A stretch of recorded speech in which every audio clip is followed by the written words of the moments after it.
to Subtext Discourse, a podcast which takes you behind the scenes of the art world with the unique individuals involved in the field. My name's Michael Dooney, director of JARVIS Dooney Galerie and host of the show.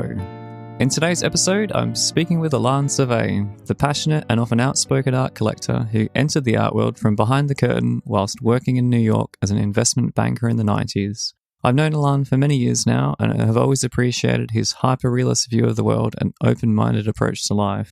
We recorded our interview during the opening week of Rencontres Arles International Photography Festival in July 2022. Be sure to follow Subtext and Discourse Art World Podcast on Apple Podcasts, Spotify, or wherever you find your podcast. Leave a review and share the podcast with your friends. Now, without further ado, I hope you enjoy my conversation with Alain Servais. Thank you, Alain, for taking the time out. Great that we saw each other in Arles, as we often do. How was your week been?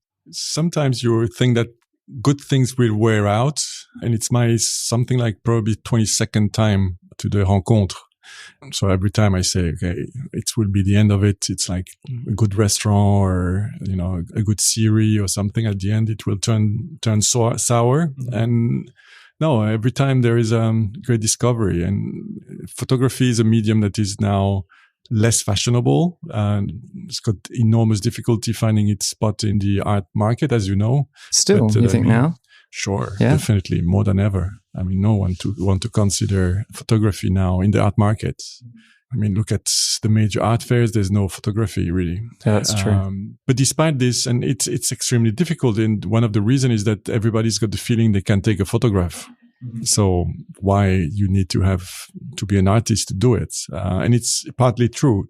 So it's always interesting to come back here to see what's going on, the idea. And yeah, I've got two concepts that I discovered this time. It's called post-documentary, which means including the subjectivity or the creativity of the photographer in the works, meaning that he's not just an observer, but he tried to give something personal to it, like an exchange. And the second thing is just that subjectivity of the photography, which is logical because it's the same in journalism in some way. People want your opinion now, just the statement of facts. In some way, you don't need take so much care about it. So it's interesting. It's kind of the evolution, and it's always interesting to see that those evolution are in other part of the world or the cultural world. So it's always interesting. So a good time. Plus the fact that it's a lovely, lovely place. Yeah. So is that why you keep coming back every year, or for 22 years you've kept coming to Arles? The thing that I really, with all the money in the world that you cannot buy, is time. Mm-hmm. So in some way, I'm spending time here to save time, because if you're interested in photography, which I am, if you come here, you're saving a lot of time during the rest of the year, because in fact, you see some of the best. You've got great curators making the choices, a great organization. So at the end of the day, in 2 or 3 days, which I stretch out to 4 because it's such a nice place, then eventually you see everything you're going to see in photography around the world in the next couple of years. So it's in fact a time saver rather than a time waste. Yeah. So that's why I'm coming. Oh, good. Because your journey as a collector started with photography, didn't it? Like some of the very early works that you purchased were photographs. Absolutely. And do you think that photography is still a good gateway drug for collectors and people that want to collect art? Like that's a good entry point? I must explain why I started with photography. My entry point is a museum. The biggest and the strongest emotion I had with art was always in museum and stays in museums or biennials. Mm-hmm. And then I say, how can I bring the museum home? Then I thought photography is editions. So I can actually have home the exact same work that I saw over there. Mm. So that's where it started. That's why photography is really, really the reason. And then it's a medium by itself, and it's a very intelligent and interesting medium. But then little by little, learning more, I started moving away from the photography, not away, abandoning it, but away by extending it to other medium. But the benchmark still stayed the museum. That's where it started. It's still my benchmark. I guess for people who know you quite famously don't collect paintings or drawings, like you stick with photography, video, and then other, I guess, parallel mediums. Is there a reason why you don't collect paintings, or you're not as maybe attracted to them? If you know me a little bit, you know that there's always a reason for when I do anything. So And where I've got a particular point of view is that I'm really coming from outside of the art world. Nothing in my background. Either my parents were collectors. There's no art history in my curriculum because I'm an investment banker. I was taught MBA material and things. So what makes it interesting is that every step I make and everything I see around me, I am actually observing it, not taking it as taken value, as obvious. For many people that are born and raised in art, they don't even notice because they always saw it done. Yeah. So coming from outside give me another point of view. And one thing which is very clear, which is kind of struck me as strange, is that I had, for example, a WhatsApp today of a guy who is a wine dealer and also an interior designer. And he said, I didn't like the Rencontres this year, but he's probably in his 60s. I don't like what I saw here, all these things about the woman and all those black people and all these things complaining and the whole, no, I don't like it. I like beautiful life. But maybe I'm past, he said in his WhatsApp. And I say, yeah, it's good that you realize you passed. But also, it's the fact that in some way, in the art world and in those kind of events, there's still that idea of exposing the world for what it is. Mm-hmm. The use of it, it's not clear. Whether it's going to change anything, it's not clear. But it's definitely, art is not only an outlet for wealthy people to feel comfortable. Yeah. So my answer to him was, it's nice that you're realizing that maybe you're past from that point of view. But the second thing is that don't worry, you go to art fairs and you find all the luxury good products that will make you feel comfortable as the upper class. Mm-hmm. It's an observation of today, but it's an observation I made 20 years ago. Oh, okay. Which means you have on one side artists, whether it's Nan Goldin or, Andre Serrano, which were some of the first acquisition I made, that were kind of out of the mainstream, out of the normality. And they wanted to express the right to exist to that minority of that alternative viewpoint. And what I found strange is that, so in fact, they are kind of questioning and shaking up the status quo. And what is interesting is that to survive, just to buy food, to put food on the table and rent their apartments, they need the support of the mainstay of the status quo, the wealthy people. Yeah. So the same way as in society, I think we underestimating comfortably that kind of class struggle. In the art world, it's the same. So what do we have objectively? We have something like 50,000 collectors buying 10 works per year or more. And we have in front of them 50 million artists that are trying to make a living and survive. So who's deciding what is selling? Is the 50,000 collectors. And those 50,000 collectors, for something which is that I cannot understand, even being part of that upper class, is they consider that any trace of painting on a canvas is art. When photography, as you know, you have to justify the edition and so on, and I can do it myself and so on. Plus all the rest, Barbara Kruger said, I'm tired of having to justify that what I'm doing is art. When painting, there's never a problem. Yeah, it's also the most speculative instrument. That means if you want to make money out of art, you buy painting, and it's easier to store and to preserve. So at the end of the day, very clearly, there's a domination of the art market by painting.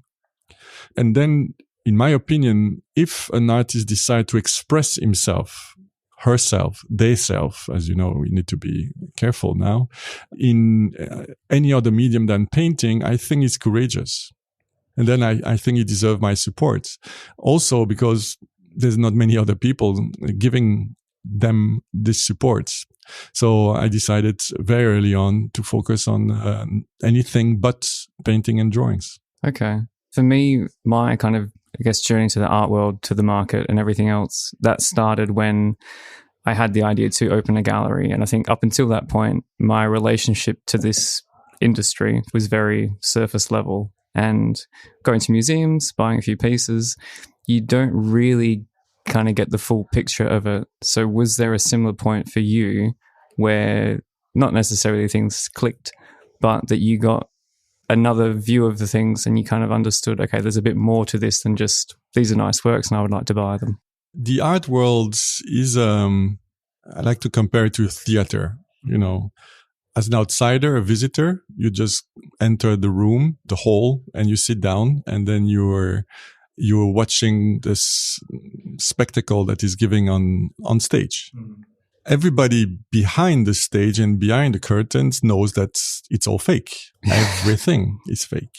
But there are many people that are sitting comfortably in the room and they are very happy never to move from that room. The very funny thing in my history is that I enter through the backstage in the art world because, first of all, it was other times. It was something like 25 years ago. So the 90s. Yes, 95, 96. And I had a close friend, which was a youth friend, who started working with a gallery in New York that I never heard about, that had one location on Madison Avenue called Larry Gagosian. Oh. So, now you say wow, but at the time, really, it was not wow. It was one gallery among others because he had only one location and Larry was Larry, but he still didn't have that kind of power and influence.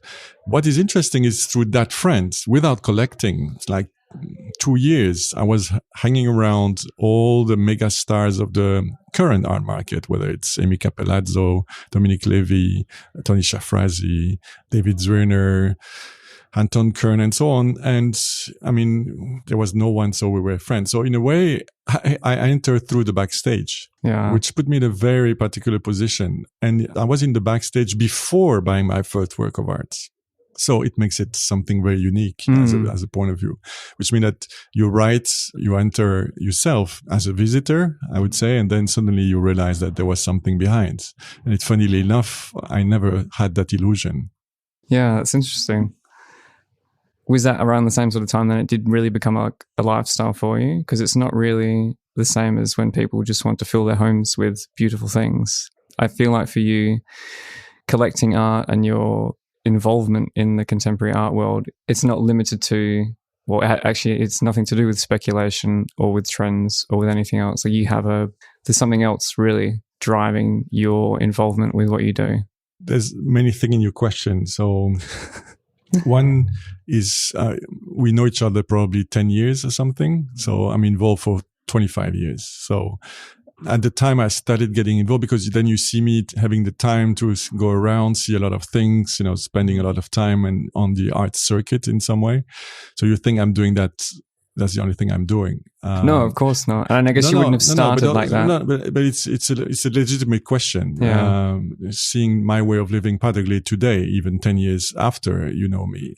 So first of all, yes, that element of time. So actually, when I started collecting, I had a 9-to-5 job and it was very hard. I remember my very frustrated experience that when I started wanting to see art, I said, what the hell are those lazy gallerists? Because the thing was they were closing at 6, which is the time I was leaving the office. They were sometimes closing during lunchtime, which is the only time when I could sneak in sometimes during my lunch. Mm-hmm. And they were open on Saturdays only, when on Saturday I was about to have young children. So I said to myself, but what the hell is this system where you need to be either extremely wealthy, either unemployed to go to galleries? Yeah. So that's the circumstances where I started. The second part of your question is, yes, as you see, my way of considering the art is not a leisure. No, I mean, it's not like a passionate hobby. Like it's really part of who you are. Yeah, it's a philosophy in some way. And it's also the reason of my involvement in art is that in a way, my upbringing was in humanistic science, like Latin and Greek and philosophy and sociology and the whole thing. And I was passionate by it as I was passionate by the financial markets as well. But art allowed me to express these parts. And I thought that it was a very important part of society. I thought about it early on, and I think about it even more the more my involvement is that it's in some way art is one of the last way to build bridges between people. Mm-hmm.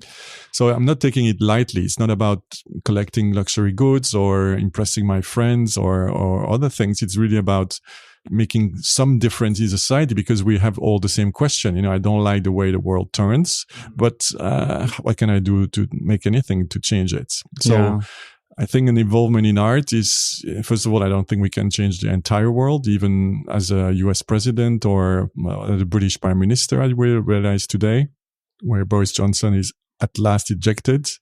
But, as a simple human, how can you change? So, and I think that the art world is one of those tiny minority, even if it's changing, where, people are open-minded and you can discuss. So, and you can show different point of views. And what I've seen, I was alluding to my friend that was tired of hearing about women and blacks and everything. But in a way, I mean, it's at least we are listening to them. And that Verbund collection exhibition is reminding the fight of women in the 1970s to get there. So yes, it has become much more that element of philosophical element of my involvement in art is more important than the physical element of it. The investments, definitely, because for different reasons, I don't think art is an investment at all for technical reason. I mean, the bid offer spread, which is the difference between the price at which you can sell and all the commission in the middle is something like 30 to 100%. So you need to have a rise in price of 30 to 100% before you recover your money, which is kind of a little bit, okay, it can happen, but you can as well play the lottery and your luck can be also to reach higher multiples. So it's more a way of living. That's very important. And I give you a tiny little personal example that happened recently is that, the Ukraine war started in February 24th. And then I was there. I thought that the Ukrainian would be wiped out by the Russian, like many people thought too. And I said, what can I do? And of course, they were fleeing their country and they were looking for, and I can imagine, I mean, suddenly 1, 2, 3, 4, 5 million people leaving. What can we do? And no state can do something. So we need as individual to do something. So as my children are grown up and left the house, I had an entire floor of 140 square meters available, fully equipped with the 2 rooms and 2 bathrooms and so on. So I said, okay, I will get them inside my house. Many people of my class again said, okay, it's nice to help. It's nice eventually to lend them some apartment that we're renting to people, but get them in your house? Are you really serious? It's supposed to be very precious, secret, and so on. But I said, guys, I mean, I don't have any apartment for rent, so I have no choice. And I'm sorry, it is risk, but risk is part of being involved in art and collecting art as well. So eventually, I said, if I'm logical with myself of what I do in art, I need to do it. So it's a continuity which is directly linked to the same involvement I had in arts. And so I have this family for 4 months now, and it's going extremely well. And of course, it's strange to be upper class and to have to fix a schedule to go to your kitchen because we're sharing hours for the kitchen. So It's kind of not the usual way of living of people like me, but it works very well. And for me, it's very natural. So yes, you're right from that point of view. And another example why because I'm testing myself about that, am I really having that kind of philosophical and intellectual involvement in art? And, another way for me to answer that question is that I really don't care what will happen to the collection after I die. Mm-hmm. It doesn't matter because in some way, my children will decide, and whatever they will decide, or if they want to discuss about it to get rid of it before I die, I can discuss it with them. But I have no intention of building a mausoleum to my genius or my intelligence with my names bigger than 2 meters high, like some people in Berlin. But because art gave me something every day, going 22 years in a row to Arles is a little secret, but it's definitely adding to my quality of life. The people that I've been meeting tonight, I'm going to have dinner with a Moroccan woman having a non-profit organization in Morocco. And, it's encounters that are fabulous in some way. And the way it changed my view of life from my upbringing in some way, I'm really thankful to art. And that's why I will keep. What will happen with the physical object when I die will be for someone else to take care of. Yeah. So you're less concerned about it sounds like for you then the kind of the patronage or the support is in acquiring of the works, not the works themselves. Like you're helping the artists to continue making work. Yes, exactly. I would say in a synthetic way, my role is double. First is to preserve works that I find important. Mm-hmm. For example, here in Arles, there's a beautiful exhibition of a young French artist in Mexico. It's called Venturi, or I don't remember what his name is. But I saw the exhibition this morning with him, and I thought, wow, it's a great documentation of that region of Mexico in a very smart way. And in a way, individual works would not work. I mean, it's the whole thing in some way, because an individual work is like a souvenir. It's like if you buy, I don't know, a belt of Gucci because you like the kind of the evening fashion show. So it's a bit ridiculous. So in one way, I'm thinking, okay, who will preserve this otherwise? So it's my role to preserve it, then to lend it to museums. That's the main thing we are doing, is really to be in very strong and deep discussion with museums to lend them. And we lend a lot of works. So it's to preserve the works before the museum realize it's important, because very often they've got another point of view, very, very often more historical. So it's more about who will preserve the works that are just brand new, in many ways, which is very few museums do that or take that risk, because it could happen. It happened to me that some artists become a real estate agent at the end of the day. So, in a way, it would be considered a failure by the museum. So I don't want to wait that long. So first is preserve, and the second is injecting money in the art world, so that galleries, but also artists and museums can go on with their mission. Mm-hmm. Yeah, it's an important responsibility, and I see an interesting development recently, which is really, really, really annoying me, is that, as you know, I'm coming from the financial world, and I really consider that it's a little bit my responsibility to reinject a little bit of that surplus that we make, not always in the most moral way, inside, more useful activities. But it's the role that we have to play. At least we are the lucky few up there for whatever reason of our past or what we did or our families and so on. So we should do something about it. The thing is, what I see is that, I believe strongly in mentorship. I had mentors myself, which saved me time and gave me confidence in going in the direction I wanted to go. At the time when I was alone, and when you're alone, you're a little bit scared of whether you're making a mistake. So having mentors is extremely useful. So I'm trying to mentor as well as much as I can. Younger collector, but my goodness, I mean, all of them after 2 or 3 or 4 years of getting to understand what art is, suddenly they want to be a bloody gallerist, or they want to make money, or they want to do a startup in art to fucking make money in arts. And I say to them, guys, I mean, why you do that? I mean, I have a friend who's a notary. He was a notary. Can you imagine being a notary at 30 years old or 25 years old? I mean, it's a dream. I mean, it's a dream or a nightmare, whatever you want to do in your life. But in a way, I mean, you can make money. You can provide a proper service, a useful function in society, but take the money and spend it wherever you want. If you want to make a difference, spend it in whatever philanthropic missions or art, if you're passionate by art and art.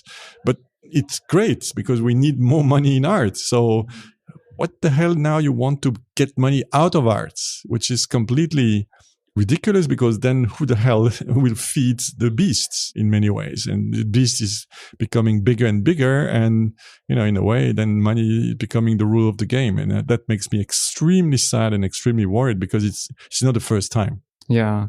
Well, I mean, I spoke to Georgina Adam about this a while ago when I interviewed her.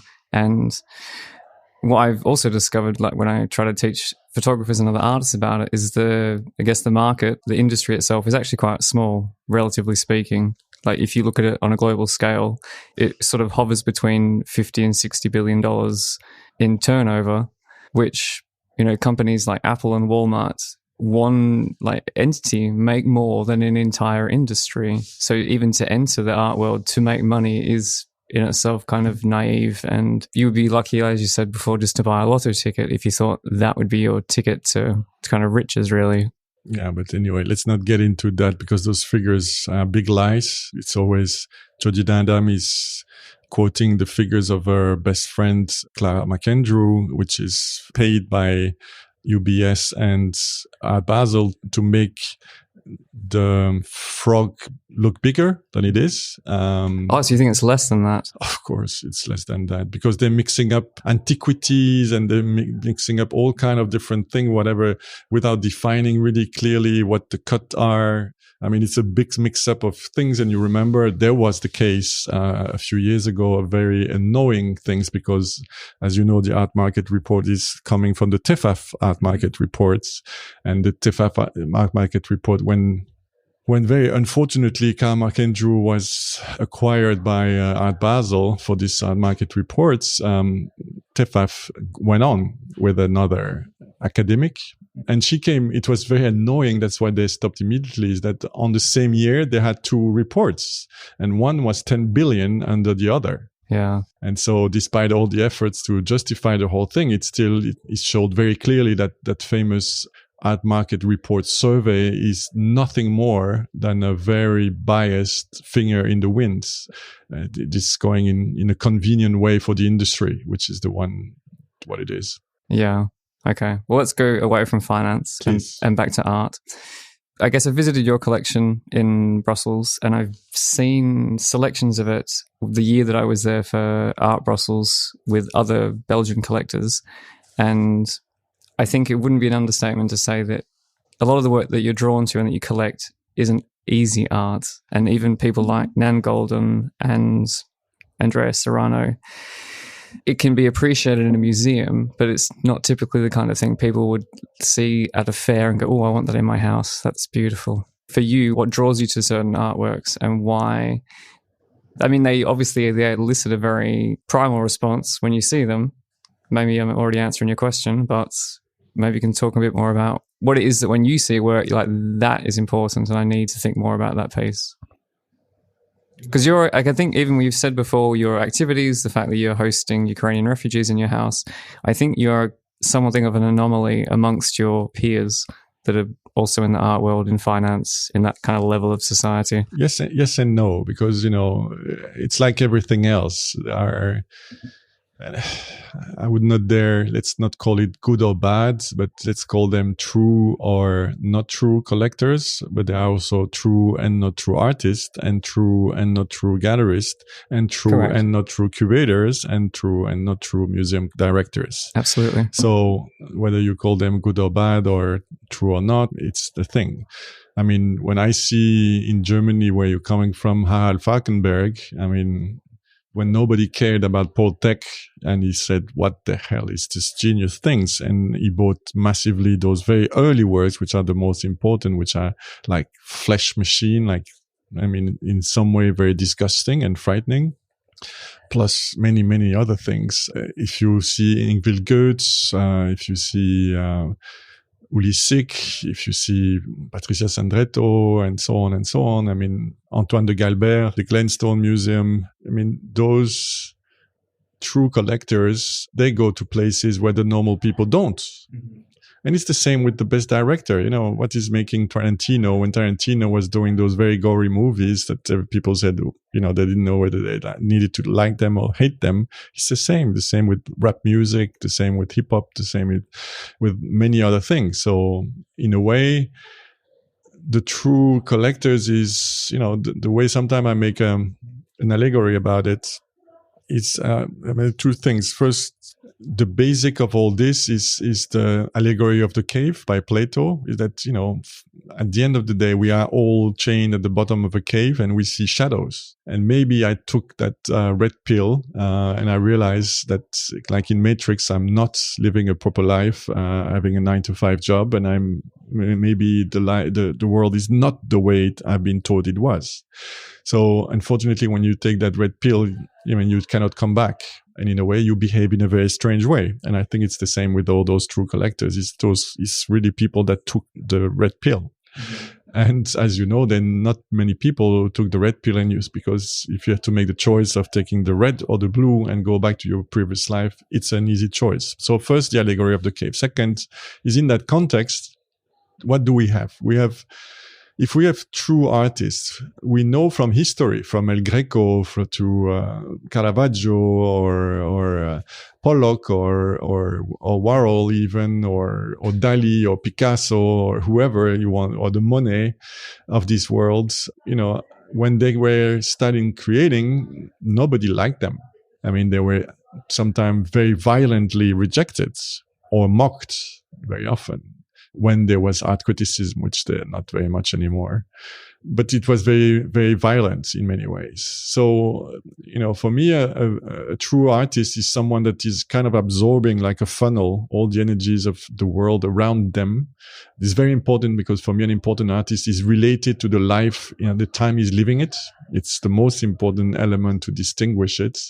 So he's absorbing the energies around him, which can be personal or social or sociological in many ways, or scientific.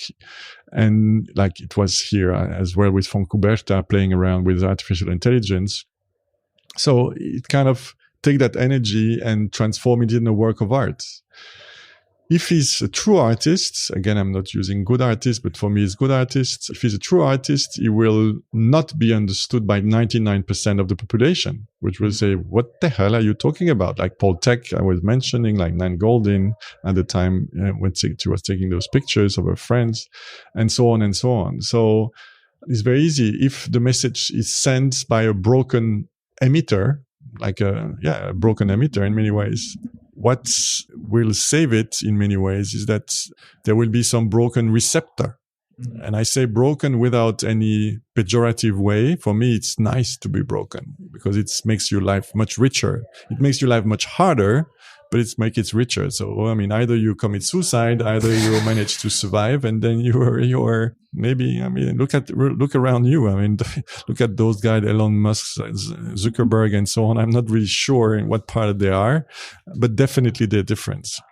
And because you're different, you have more time, because you've got less of a social life. So it helps. So at one point, good art goes from a good artist, broken emitter, to a good collector, which is a broken receptor. And that will preserve it until the mainstream, of some part of the mainstream, slowly get to adopt it. And it's interesting, because then it goes very slow, and then 100 years later, everybody wants to have a T-shirt with Monet on it. Okay, and everybody says, "Oh, Monet is so fantastic," and everybody buys fake Monet as NFTs to show that it's really getting into the mainstream and then to the trash in some way. So that's the thing, is that it's not that I do it on purpose, is that I'm sensitive to things. And then you're right. Many people come and visit the collection and say, "Oh, your collection is very good," but I could never live with what you're living with. But it's true. And I can live, and for me, it's the reverse. I could never live with eye candies. Mm-hmm. I mean, those eye candies make me crazy, like a Netflix series, or little big things, or I mean, the stupidity of it is for me infinite. So it's the reverse. I could never live with it, because I could never go back to the Matrix. Yeah, obviously not to that same extent, but I also feel like there's a lot of things that, for me, once I know them, it's hard for me to unknow them, and it's difficult to go back to being ignorant, for want of a better word, because you think, oh, that would be a lot more comfortable. But then you're like, I know that I'm going against what I know to be true. And I think, yeah, you make a good point, even talking about letting people stay in your house. Because you think, well, if I'm really living to these philosophies and I'm going to be true to myself, and this is something that I should do, even though it kind of puts me out of my comfort zone. A lot of the things we've touched on, I don't like the word spiritual. But you are in a different position, which is, I think, important to notice, because I'm aware of my privilege. Mm-hmm. That I can behave like this because I am in the position that I am in socially and financially.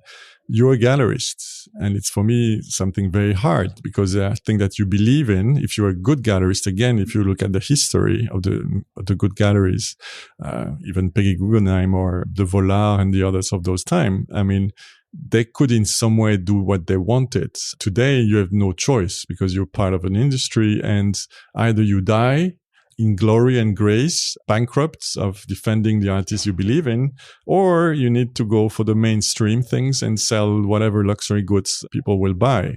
So unfortunately, and I'm very aware of my privilege from that point of view, which is very few people. That's why it's even reinforced my responsibility because, in a way, I mean, I'm one of the very few that can afford to really defend what he believes in. Yeah. I guess given how involved you are with everything, the amount that you see, and I worry myself this sometimes with the amount of input that you get from the art. Do you worry as a collector and someone that is so kind of involved in it that you'll get to a point where it won't be interesting anymore? Because lots of big collections sometimes just suddenly stop, or whoever is involved retires and they're like, actually, no, I've seen enough things. It's going back to my initial comment is I'm here for 22nd time. And I told you that I'm still discovering things. Mm-hmm. So, despite the fact that supposedly the traditions say that things are supposed to wear out. Yeah. The same with being in love with your wife or, or your children or eating chocolate or things. You're supposed to change your taste and, getting tired of it. There are many things I'm not tired of. I don't know. I can watch The Godfather like 15 times every time I see it coming on TV. I will never resist. Or Interstellar. I mean, every time at the same moment I will cry. So, I mean, that's one thing. Second thing is that no, you're mentioning an interesting point, which is about the collection reaching a peak. That's very true. The big challenge is to renew yourself. Can you stay flexible? And we go back to my friend that I mentioned earlier, 60 years old, and he was a kind of advance in contemporary art things and so on. But at one point, and I was meeting a friend collector, a Spanish one, and he said, I cannot go forward to people I don't know. Oh, okay. That comes with age in some way. And that's where conservatives comes up as well, is that in a way you want to stick to the people you know. And the things very much, going to the same place and doing the same things. And for me, that's the very early sign of death. I am not in that position, which makes me sometimes call myself younger than my children because they stick to the same places, the same people and doing the same thing all the time, which is kind of very hard for me to understand. But to go back to what you were telling me is that, first of all, yes, the challenge is to keep changing. And the changes are massive. When I was a kid at school and university and till 22 years old, and I never thought that I ever had met a gay person. I saw the first time two guys kissing in my 29th or 30 years old, which is very late in many ways. So in a way, suddenly you're opening up to another kind of reality and you need to adapt and realize how stupid you were from before and how you need to make an effort to rewrite that history. It's the same with art, but also with society. I mean, one of the big movement and the big thing happening right now in the art world is decolonization, which is not about quitting the colonies, which we did 50 years ago. It's actually absorbing the impact of what we did. And very often it's a discourse, even in Belgium, that we're not ready to make. So it's an evolution that you need to make very much. So the first thing is, yes, you need to stick with what's going on with the evolution of the world. That's how you can manage a relevant collection, because otherwise I see also sometimes I meet collectors a little bit older than me and they're still obsessed with minimalism. Oh, okay. Yes, arte povera and things, and it's lovely, but it's not the flavor of the day. It's not even the flavor of the day in terms of market. It's the flavor of the culture in many ways. So some part of it, but sometimes not. So first you need to renew yourself continuously, and then understand that, yes, you must dare to go to places where things are new and the new creativity. And it's true that it's a challenge, because now I adore history in general because I learn immensely from it. And I give you just an example to give you how hard it is to build a relevant collection, is that if you were starting collecting in 1949, you needed to collect Pollock. Okay. Around 1954-55, you needed to go to Jasper Jones and Robert Rauschenberg. Already kind of a gap. Then in 1963, you had the Campbell Soups of Warhol. And in 1969, you had to go for the Steel Works by Donald Judd. So from 1949 to 1970, which is only 21 years, you have to go through immense transformation of your conception of what art is and what of the world is. So it's an immense challenge. But in a way, and sometimes I meet collectors. I was meeting an American collector here that can hardly walk anymore, but she's still there every year. And it's remarkable because it keeps you young. So maybe you die actually in an exhibition, which will be bad publicity for the museum. But in a way, until the end, you are, in charge of your future, and you're not waiting for death by your bed. Yeah. In many ways. So yes, it's a challenge, but no, I don't feel, I had to face in the last 18 months the NFT wave and so on, and get myself friends and enemies about it and so on. But it's a very interesting challenge to try to understand what's going on now. Mm-hmm. The same with all those things, it's true. Is the gender going too far? Are we going too far in one direction? You need to ask yourself questions all the time. And those questions keep you alive. And so I feel very alive. Yeah. Oh, good. So but it brings to answer your thing, because your question was about how does it feel to be involved after 25 years and more.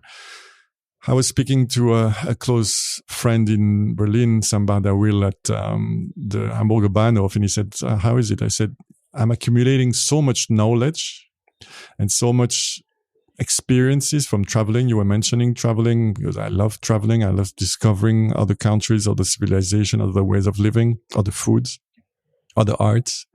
But then it isolates you from the mainstream. Mm-hmm. So the disadvantage of all this is I feel a little bit like a guy walking in the direction of the North Pole, and I look around me and there's no one around.